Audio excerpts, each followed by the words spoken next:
So what I'm here to teach you is things that you can walk out those back door, and you're going to walk out the back door and apply to your life and business.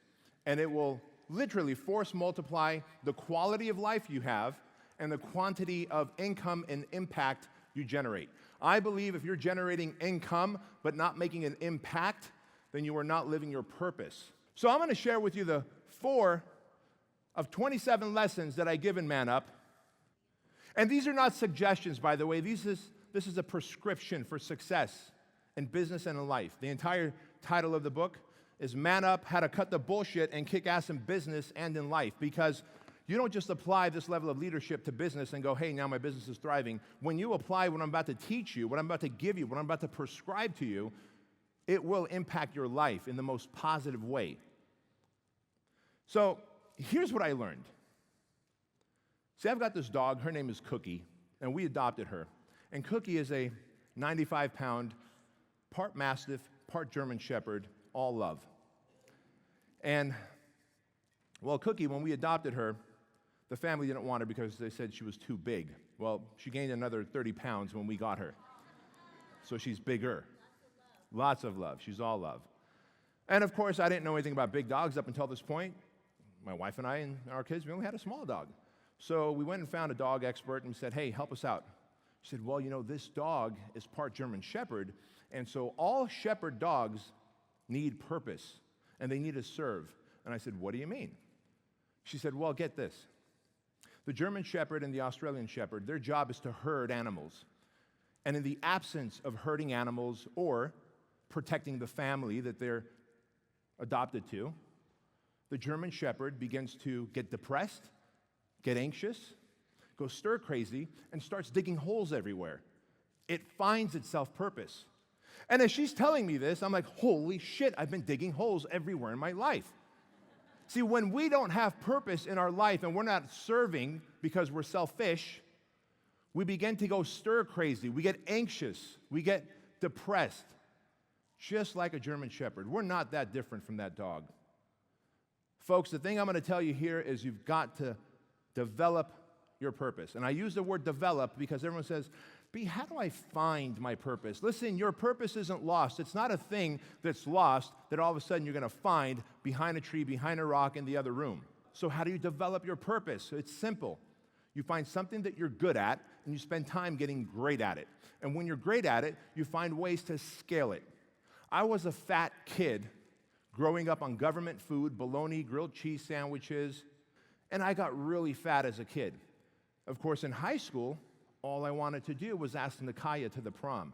She was smoking hot, man. And so Nakaya was my motivation the summer of senior year to get muscle magazines and start working out and trying to eat right. And that summer of senior year, I lost 32 pounds, and I came back senior year like lean, athletic, more confident. But I didn't quite have the confidence that I needed to ask Nakaya out to the prom. So I never made it to the prom.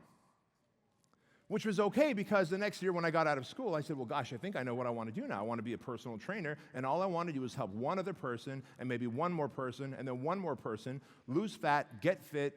And so thing number one is you've got to develop your purpose. But my purpose developed from just that one desire to ask Nakaya to the prom. I got fit, wanted to help one more person, opened up a gym, and then 4 more gyms, sold those gyms, coaching and consulting, and here I am, the head of Fit Body Boot Camp. Thing number 2 I'm going to share with you today are the 3 R's. R number 1 is resourcefulness. Now, I gave you the example of being absolutely resourceful, and that was my mom. We're foreigners in this country. Her son has lice, and she goes, we can't afford the $3 lice treatment. What we can do, though, is we can siphon out gasoline and wash the kid's hair with gasoline and kill the lice. Listen, when you don't have resources, you must be resourceful. A young woman came up to me and said, hey, listen, I follow you on social media, and I've got this problem. I've got this amazing idea of a nutrition program coupled with a workout program. I'm like, oh, I get it. You want to be an online coach, nutrition and workout. Yes. She goes, but I don't have the money to hire a web developer, and I don't have the money to start running Facebook ads. I don't have the money to create my program, follow along workouts, and my nutrition course. And I don't. And I said, you gave me every reason why you don't and you can't.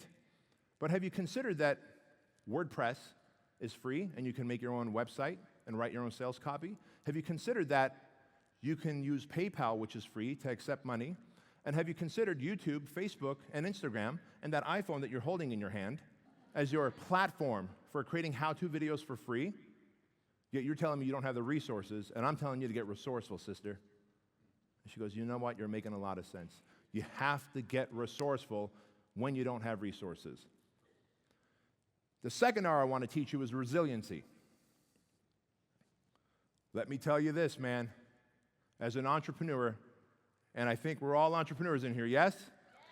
As an entrepreneur, you've got the perfect plan. And if everything works out, the economy doesn't crash, the competition stays asleep, and Facebook keeps running their algorithm that way, and Instagram does that, and YouTube does this, and your affiliates mail out, and the summits work out. But life is all about taking imperfect action, because as you're planning the perfect plan, imperfection happens to you. And as an entrepreneur, be willing to cover your body with entrepreneurial scars. That is resiliency.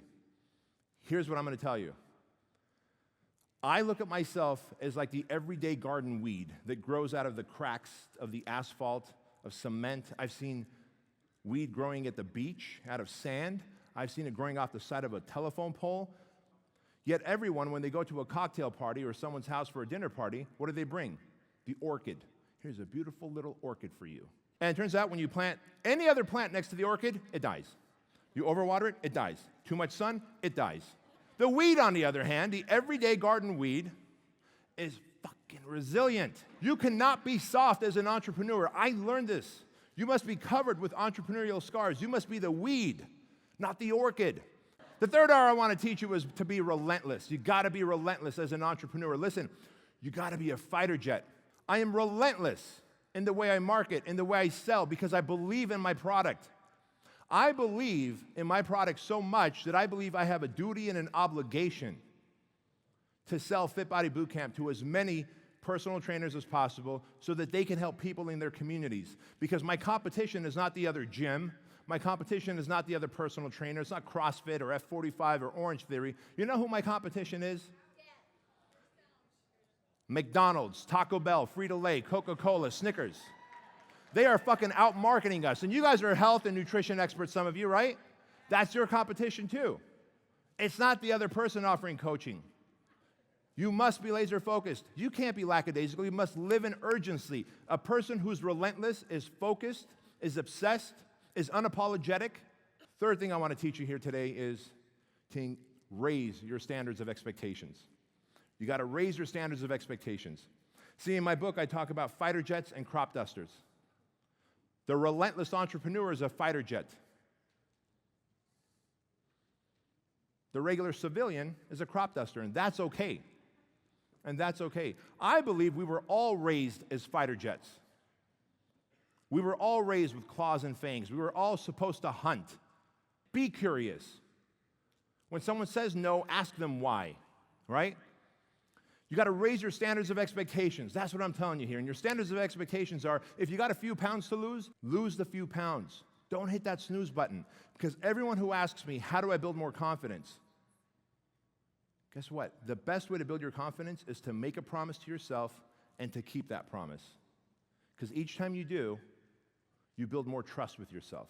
And so you got to raise your standards of expectations, man. And you got to hold the people around you to higher standards. So let me give you an example of that.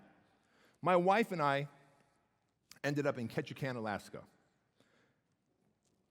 And if it wasn't for her grandparents, to be honest with you, if it wasn't for her grandparents paying for this family vacation, we would have never been able to go on this amazing cruise to Ketchikan, Alaska. Well, all of Alaska, but where the scene took place was Ketchikan. And we're walking across along the water, and we see this older gentleman with a net and a 5-gallon bucket. And he's casting the net out. He waits a couple seconds, and he pulls the net in, and there's nothing on it. He casts it out again. About every 40 or 50 feet, there's another guy doing that. And I look in his bucket, and it's got this much water in it, about 5 or 6 crabs. And I realize he's crab fishing. How fun. So I'm just standing there looking with my wife. And as I look down in this bucket, I see one of the ambitious crabs has crawled on top of all the other crabs. And it's kind of reaching for the rim of the bucket. So being a good Samaritan, I said, "Sir, your crab's about to make a getaway here." Without even turning around, because the water's over here, I'm over his shoulder, he goes, "Watch what happens next."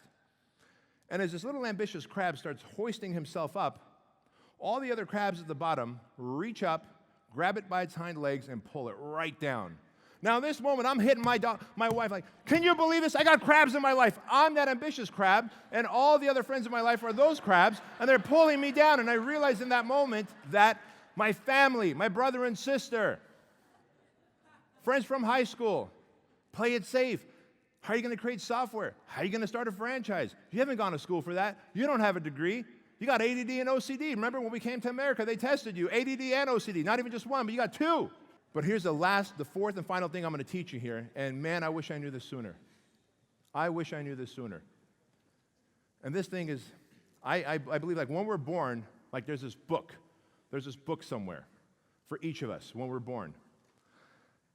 And because we're babies, we don't have the pen. Someone else literally is holding the pen. So imagine this. Someone's holding the pen of your life, and that's how it's supposed to be, right? And mom and dad, with the filters that they put on their life, and grandparents who mean well, but they've seen the Great Depression, or they've seen adversity, and they start writing in our book, and we begin to take that as the narrative of our life, right? And at some point, we get into our 20s and 30s, and at some point, we realize, hopefully, that, wait a minute, I'm just following the script, the story that they wrote. And I realized at 38 years old, working with Kevin, my therapist, that I can take the pen back. Now, I can't change the story and the pages back, but going forward, there sure are a lot of empty pages that I can rewrite my story.